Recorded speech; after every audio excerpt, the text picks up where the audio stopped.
Friends, welcome to my channel. National insurance company limited నుండి ఒక మంచి జాబ్ నోటిఫికేషన్ రిలీజ్ అయిందండి. అది కూడా అడ్మినిస్ట్రేటివ్ ఆఫీసర్స్ స్కేల్ 1 క్యాడర్ పోస్టులు అండి. 274 నెంబర్ ఆఫ్ పోస్టులు ఉన్నాయి. మీకు శాలరీ కూడా 85,000 పర్ మంత్ అండి. సో ఈ జాబ్ డీటెయిల్స్ అన్నీ కూడా నేను మీకు డైరెక్ట్ వెబ్సైట్లోకి వెళ్ళి క్లియర్గా ఎక్స్ప్లెయిన్ చేస్తాను. కాబట్టి వీడియో ఎక్కడ మిస్ కాకుండా లాస్ట్ వరకు చూడండి ఫ్రెండ్స్. దీనికోసం మనం వెళ్ళాల్సిన వెబ్సైట్ ఏంటంటే national insurance NATIONAL national insurance .nic.co.in ఈ వెబ్సైట్కి వెళ్ళాలి.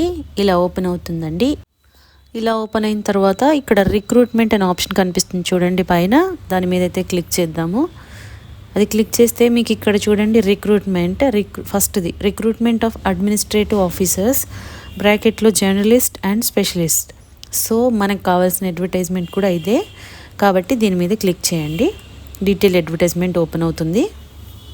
ఇదేంటి అంటే నేషనల్ ఇన్సూరెన్స్ కంపెనీ లిమిటెడ్ వీళ్ళు మనకి నోటిఫికేషన్ రిలీజ్ చేస్తున్నారు. అది ఎందుకు అంటే 274 అడ్మినిస్ట్రేటివ్ ఆఫీసర్ పొజిషన్స్ అండి. So journalist and specialist cadres, అది కూడా స్కేల్ 1 గ్రేడ్ అనమాట. సో చాలా మంచి అవకాశం అండి, మంచి పోస్టులు అండ్ 274 నెంబర్స్. ఇదేంటంటే దీనికి కొన్ని ఇంపార్టెంట్ డేట్స్ ఇచ్చారు, చూద్దాము. Online registration commences from 2nd January and last date of online registration 22nd January. 20 days time అయితే ఇచ్చారు ఫ్రెండ్స్. 2nd January నుంచి మనకి రిలీజ్ అవుతుందండి నోటిఫికేషన్. అలాగే మీకు ఇంటి కూడా ఆన్లైన్లోనే పే చేయాలండి. అది కూడా సేమ్ 2nd నుంచి 22nd January వరకే మీరు పే చేయాలి. డేట్ ఆఫ్ ఎగ్జామినేషన్ ఫేజ్ 1 వచ్చేసి ఇంకా తెలీదు, వాళ్ళు మనకి అప్డేట్ చేస్తూ ఉంటారు వెబ్సైట్లో, మనం చూసుకుంటూ ఉండాలి. ఇది ఓన్లీ మనం ఆన్లైన్లోనే అప్లై చేసుకోవాలండి. ఇంక వేరే ఛాన్స్ అయితే లేదు, వేరే అవకాశం లేదు. ఓన్లీ ఆన్లైన్లో మాత్రమే అప్లై చేసుకోవాలి. వేకెన్సీస్ డీటెయిల్స్ అన్నీ కూడా చూద్దాము ఎలా ఇచ్చారో. ఫస్ట్ ఏంటంటే మీకు 274లో కూడా డిఫరెంట్ డిసిప్లిన్స్ ఇచ్చారు. అవేంటి, డాక్టర్ MBBS చేసిన వాళ్ళకి 28 పోస్టులు, లీగల్ వాళ్ళకి 20, ఫైనాన్స్ 30, యాక్చురియల్ వచ్చేసి 2 పోస్టులు, ఇన్ఫర్మేషన్ టెక్నాలజీ 20 అండి, ఆటోమొబైల్ ఇంజనీర్స్ 20, హిందీ ఆఫీసర్స్ అంట రాజ్భాష, సో వాళ్ళు 22 పోస్టులు కావాలి. జర్నలిస్టులు వచ్చేసి 130 నెంబర్స్, బ్యాక్లాగ్ 2. సో ఓవరాల్గా మీకు అన్నీ కలిపి 274 పోస్టులు. దీనికి ఏంటంటే మీరు కేటగిరీస్ అందరూ కూడా అప్లై చేసుకునేలాగా ఇచ్చారు కాబట్టి ఎవరైనా కూడా అప్లై చేసుకోవచ్చు ఫ్రెండ్స్. దీనికి మీరు క్యాండిడేట్స్ ఏంటంటే ఒక్కదానికి అప్లై చేసుకోవాలండి. ఇన్ని పోస్టులు ఉన్నాయి కాబట్టి మీకు చాలా వీటికి అప్లై చేసుకోవడానికి కుదరదు, ఒక పోస్టుకి మాత్రమే ఎలిజిబుల్. దీనికి ఏంటంటే సర్వీస్ కండిషన్స్ కొన్ని ఇచ్చారండి. ప్రొబేషనరీ పీరియడ్లో మనకి జాబ్ వచ్చిన తర్వాత ట్రైనింగ్ పీరియడ్ ఉంటుంది కదా, అదేంటంటే 1 year ఉంటుంది. తర్వాత మీకు ఫర్దర్గా ఒక 6 months ఎక్స్టెండ్ అయితే మాత్రం అవ్వచ్చు అనమాట. అది 6 months to 1 year వరకు మళ్ళీ ఎక్స్టెన్షన్ ఉండొచ్చు అంటున్నారు. అదేవిధంగా మనకి ప్రొబేషనరీ పీరియడ్ అయిపోయిన తర్వాత ఏంటంటే మనం కంపెనీకి మినిమమ్ 4 years ఒక బాండ్ అయితే ఇవ్వాలండి, తర్వాత ఇంక్లూడింగ్ ప్రొబేషనరీ పీరియడ్. సో అది 1 year + 3 years మనం బాండ్ ఇవ్వాలి. ఒకవేళ బాండ్ క్రాస్ అయ్యి మనం వేరే జాబ్ వచ్చి స్కిప్ చేసేటట్లు అయితే కనుక మనము ఒక 1 year గ్రాస్ శాలరీ అయితే పే చేయాల్సి ఉంటుంది. దాంతోపాటు మీకు ఒక 25,000 కంపెనీ అడిషనల్ అమౌంట్ ఒకటి ఉంటుందన్నమాట. అండ్ ఎందుకంటే మనకి ట్రైనింగ్ ఇచ్చినందుకు. సో అది ప్లస్ గ్రాస్ శాలరీ 2 కలిపి మనం పే చేయాల్సి ఉంటుంది. ఏదంటే అది బాండ్ మనం ఇది చేసి వచ్చేసినప్పుడు. దీనికి ఏంటంటే ఎమాల్యుమెంట్స్ అంటే శాలరీ ఎలా ఉంటుందంటే బేసిక్ శాలరీ వచ్చి 50,925 అండి. ఇది మనకి అన్నీ కూడా అలవెన్సెస్ అన్నీ కలుపుకొని 85,000 పర్ మంత్ వస్తుంది. అంటే చాలా మంచి శాలరీ. అండ్ మీకేంటంటే దీంతోపాటు బెనిఫిట్స్ కూడా చాలా ఉన్నాయి. పెన్షన్ ఇస్తారంట, గ్రాట్యుటీ ఉంటుంది, LTS ఉంటుంది, మెడికల్ బెనిఫిట్స్ ఉంటాయి, గ్రూప్ పర్సనల్ యాక్సిడెంట్ ఇన్సూరెన్స్ కూడా ఉంటుంది. సో బెనిఫిట్స్ అయితే చాలా ఉన్నాయి ఫ్రెండ్స్.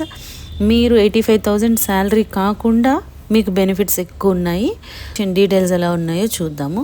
ఇప్పుడు డాక్టర్ MBBS పోస్టులకు వచ్చేసి మీకు MBBS చేసి ఉండాలి, MD లేదంటే MS or PG medical degree అయితే ఉండాలి కంపల్సరీ. లేదంటే మీరు or equivalent to foreign degrees చేసున్న వాళ్ళైతే కనుక అక్కడి నుంచి మనకు ఒక సర్టిఫికేట్ ఉంటుంది, అది కూడా తీసుకొని రావాలన్నమాట. అదేవిధంగా నెక్స్ట్ పోస్ట్కి లీగల్ పొజిషన్కి ఏంటంటే qualification graduate or post graduate in law.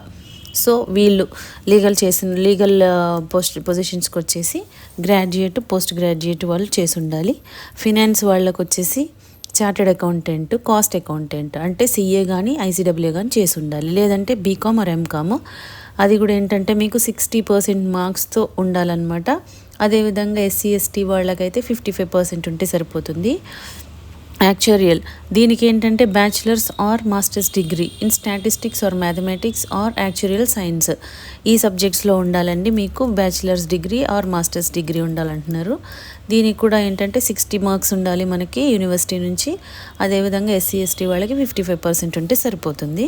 Next position వచ్చేసి ఇన్ఫర్మేషన్ టెక్నాలజీ అండి. దీనికి BE, B Tech, ME, M Tech in computer science or information technology or MCA వీళ్ళు ఎలిజిబుల్ అవుతారండి ఈ పోస్టులకి.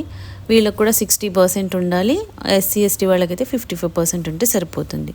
నెక్స్ట్ పొజిషన్ వచ్చేసి ఆటోమొబైల్ ఇంజనీరింగ్ వాళ్ళకి BE, B Tech, ME, M Tech in automobile engineering వాళ్ళకి ఇందులో 60% మార్క్స్ అయితే వచ్చి ఉండాలండి. అదేవిధంగా ఎస్సీ ఎస్టీ వాళ్ళకి 55% వస్తే సరిపోతుంది. నెక్స్ట్ పొజిషన్ ఏంటంటే జర్నలిస్ట్ ఆఫీసర్స్. దీనికి ఏంటంటే qualification graduate or post graduate in any stream అంటున్నారు. ఎవరైనా కూడా అప్లై చేసుకోవచ్చు. దీనికి మినిమం 60% మార్క్స్ వచ్చి ఉంటే సరిపోతుంది. అదేవిధంగా ఎస్సీ ఎస్టీ వాళ్ళకి 55 వస్తే చాలండి. నెక్స్ట్ పొజిషన్ వచ్చేసి హిందీ ఆఫీసర్స్ అంటే రాజభాష కాబట్టి రాజభాష అని మెన్షన్ చేశారు. దీనికి masters degree from recognised university in Hindi with English language ఉండాలి కంపల్సరీ అంటున్నారు. కాబట్టి చూసుకోండి. దీనికి 60% మార్క్స్ అయితే ఉండాలి. ఎస్సీ ఎస్టీ వాళ్ళకి 55% మార్క్స్ వస్తే సరిపోతుంది. లేదు అంటే masters degree in recognised university in English with Hindi అంటే మీకు కంపల్సరీ హిందీ అయితే ఉండాలండి. ఆ సబ్జెక్ట్స్లో మీకు 60% వస్తే చాలు. ఆ డిగ్రీలో ఎస్సీ ఎస్టీ వాళ్ళకి 55% వస్తే సరిపోతుంది అనమాట. లేదు అంటే మాస్టర్స్ డిగ్రీలో మీకు any subject other than Hindi or English with Hindi medium and English compulsory ఉండాలంటున్నారు. ఎలెక్టివ్ కానీ అలా సబ్జెక్ట్ కంపల్సరీ ఉండాలి. వాళ్ళకైతే 60 మార్క్స్ కంపల్సరీ రావాలి. ఎస్సీ ఎస్టీ వాళ్ళకి 55 మార్క్స్ ఉంటే సరిపోతుంది. నెక్స్ట్ లేదు అంటే masters degree from recognised university in any subject other than Hindi or English with English medium and Hindi as compulsory or elective subject. ఇలా అయినా కూడా మీరు అప్లై చేయొచ్చు. 60% మార్క్స్ అయితే ఉండాలి మీకు డిగ్రీ. అండ్ ఎస్సీ ఎస్టీ వాళ్ళకి 55 మార్క్స్ వస్తే చాలు. లేదు అంటే కనుక masters degree from recognised university in any subject other than Hindi or English with Hindi and English compulsory elective. మీకు ఏ విధంగా అయినా సరే మీకు మాస్టర్స్ డిగ్రీతో ఏదైనా సబ్జెక్ట్ అయితే మాత్రం హిందీ కానీ హిందీ అండ్ ఇంగ్లీష్ కంపల్సరీ ఉండాలంటున్నారు. దీనికి కూడా మార్క్స్ వచ్చే 60 మార్క్స్ ఉండాలి. ఎస్సీ ఎస్టీ వాళ్ళకి 55 మార్క్స్ వస్తే సరిపోతుంది అనమాట. నెక్స్ట్ ఏంటంటే ఏజ్ లిమిట్. దీనికి ఏజ్ లిమిట్ ఎలా ఉంది అంటే మినిమం ఏజ్ లిమిట్ 21 ఇయర్స్ అండి, మ్యాక్సిమం 30 ఇయర్స్. అది కూడా ఎప్పటికీ 1/12/2023 అంటే December 1 వరకు కూడా మీకు 30 ఇయర్స్ మించి ఉండకూడదు. సో మీకేంటంటే ఈ కేటగిరీస్ని బట్టి మీకు ఏజ్ రిలాక్సేషన్ అయితే మెన్షన్ చేశారు. ఎస్సీ ఎస్టీ వాళ్ళకి 5 ఇయర్స్ ఎక్స్ట్రా ఉంది అంటే 30 + 5 35. ఓబీసీ వాళ్ళకి 3 ఇయర్స్ అంటే 33 ఇయర్స్. అలాగే డిజబిలిటీ ఉన్న వాళ్ళకి 10 ఇయర్స్. అదేవిధంగా ఎక్స్ సర్వీస్ మ్యాన్కి 5 ఇయర్స్. ఇలా ఈ విధంగా అయితే చూసుకోండి friends age relaxation. Selection procedure ఎలా ఉంటుందంటే మీకు ఫేజ్ 1 అండ్ ఫేజ్ 2 ఉంటాయంటండి. ఫేజ్ 1లో ప్రిలిమినరీ ఎగ్జామినేషన్ ఆన్లైన్లో కండక్ట్ చేస్తారు. ఫేజ్ 2లో మెయిన్ ఎగ్జామినేషన్ కండక్ట్ చేస్తారు. రెండు కూడా రిటన్ ఎగ్జామ్స్ అండి. సో ఇప్పుడు ఫేజ్ 1 ఇది ప్రిలిమినరీ ఎగ్జామినేషన్ ఉంటుంది. ఇదేంటంటే applicable for all disciplines except for Hindi వాళ్ళకి కాకుండా మిగిలిన పైన చెప్పిన పోస్టులన్నిటికి కూడా ఇదే విధంగా ఉంటుంది ప్యాటర్న్. దీనిలో ఏంటంటే ఆబ్జెక్టివ్ టైప్ క్వశ్చన్స్ అంటే మల్టిపుల్ చాయిస్ క్వశ్చన్స్ ఉంటాయి. 100 మార్క్స్కి ఉంటుంది. మీకు డ్యూరేషన్ వచ్చేసి 60 minutes ఇస్తారు అంటే 1 hour ఉంటుందండి. అదేంటంటే దీనిలో కూడా మళ్ళీ 3 separate సెక్షన్స్ ఇచ్చారు. English language, reasoning ability and quantitative aptitude. Each సెక్షన్కి వచ్చి 30, 35, 35 మార్క్స్ ఇచ్చారు. మొత్తం కూడా 100 మార్క్స్కి. ఈచ్ సెక్షన్కి 20 అంటే 60 మార్క్స్కి ఫేజ్ 1 ఎగ్జామ్ ఉంటుంది. వర్షన్ ఏంటంటే ఇంగ్లీష్ అండ్ హిందీలో ఉంటుంది అనమాట పేపరు. సో అదేవిధంగా ఫేజ్ 2 అంటే మెయిన్ ఎగ్జామినేషన్. ఇది కూడా ఆన్లైనేనండి. ఇది కూడా సేమ్ అందరి డిసిప్లిన్కి కామన్ ఎక్సెప్ట్ హిందీ ఆఫీసర్స్.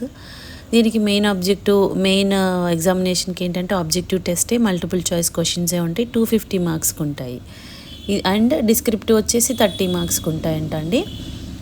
దీది కూడా ఓన్లీ ఆన్లైన్లోనే కండక్ట్ చేస్తారు. మీకు డిస్క్రిప్టివ్ అయితే మాత్రం టైపింగ్ టెస్ట్ ఉంటుంది కంప్యూటర్ మీద ఆన్లైన్లో. సో ఈ విధంగా ఉంటుంది. ఇది వచ్చేసి 3 అవర్స్ డ్యూరేషన్ ఉంటుంది. దీనికి 5 and 6 సెక్షన్స్, అంటే 5 సెక్షన్స్ ఏమో దీనిలో ఇవన్నీ 5 సెక్షన్స్ ఉంటాయంట. డిస్క్రిప్టివ్ వచ్చేసి 6th సెక్షన్ అనమాట. ఇప్పుడు ఇలా reasoning, English language, general awareness, computer knowledge, quantitative aptitude, each సెక్షన్కి వచ్చేసి 50 మార్క్స్కి ఉంటుంది. టోటల్ వచ్చి 250 మార్క్స్ కండక్ట్ చేస్తారు. ఇది ఇంగ్లీష్, హిందీలో ఉంటుందండి.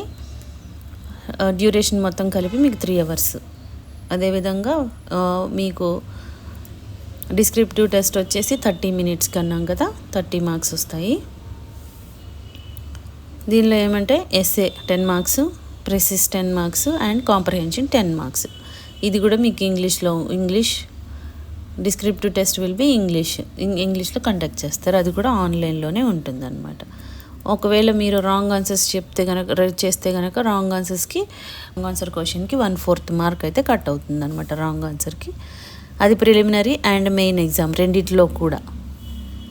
నెక్స్ట్ ఇప్పుడు మీకు phase 1 అంటే ప్రిలిమినరీ ఎగ్జామ్ తర్వాత అది త్రూ అయిన తర్వాత phase 2 అంటే మెయిన్ ఎగ్జామ్ త్రూ అయిన తర్వాత అప్పుడు షార్ట్ లిస్ట్ అయిన వాళ్ళని ఇంటర్వ్యూకి అయితే కాల్ చేస్తారు. అప్లికేషన్ ఫీజు ఎలా ఉంటుంది అంటే మీకు SC, ST, PWD క్యాండిడేట్స్కి ఏమో 250 రూపీస్ ఉంటుందండి, inclusive of GST 250 rupees. Remaining క్యాండిడేట్స్కి అంటే 1000 రూపీస్ పే చేయాల్సి ఉంటుందన్నమాట. అండ్ మీకు ఎగ్జామ్ సెంటర్స్ ఎలా ఉంటాయి అంటే తెలుగు రాష్ట్రాల్లో ప్రత్యేకంగా వచ్చేసి ఆంధ్రప్రదేశ్లో విజయవాడ, విశాఖపట్నం, ఒంగోలు ఇచ్చారు కాబట్టి ఆంధ్ర వాళ్ళు అక్కడ రాసుకోవచ్చు. అండ్ తెలంగాణలో వచ్చేసి హైదరాబాద్, రంగారెడ్డి అండ్ వరంగల్ ఈ 2 ప్లేసెస్లో ఇచ్చారండి, రాయొచ్చు. దీన్ని మీరు అప్లై చేసుకోవాలంటే వెళ్ళాల్సిన వెబ్సైట్ ఏంటంటే ఇప్పుడు మనం వచ్చాం కదా ఇదే అండి, nationalinsurance.nic.co.in. దీనికైతే వెళ్ళి మీరు ఆన్లైన్లో అప్లై చేసుకోండి ఫ్రెండ్స్. దీనికి లాస్ట్ డేట్ వచ్చేసి 22nd January ఫ్రెండ్స్. లేట్ చేయకండి, ఇంట్రెస్టెడ్ క్యాండిడేట్స్ ఇమీడియట్గా వెళ్ళి అప్లై చేసుకోండి ఫ్రెండ్స్. మీకు ఈ వీడియోలో ఇన్ఫర్మేషన్ యూస్ఫుల్గా అనిపిస్తే లైక్ చేయండి ఫ్రెండ్స్. ఇంకా లేటెస్ట్ జాబ్ డీటెయిల్స్ కావాలి అంటే సబ్స్క్రైబ్ చేసుకోండి. ఏదైనా డౌట్స్ ఉంటే కామెంట్ చేయండి, లేదంటే డిస్క్రిప్షన్లో మెయిల్ ఐడి మెన్షన్ చేసాము, దానికి కూడా మీరు మెయిల్ చేయొచ్చు.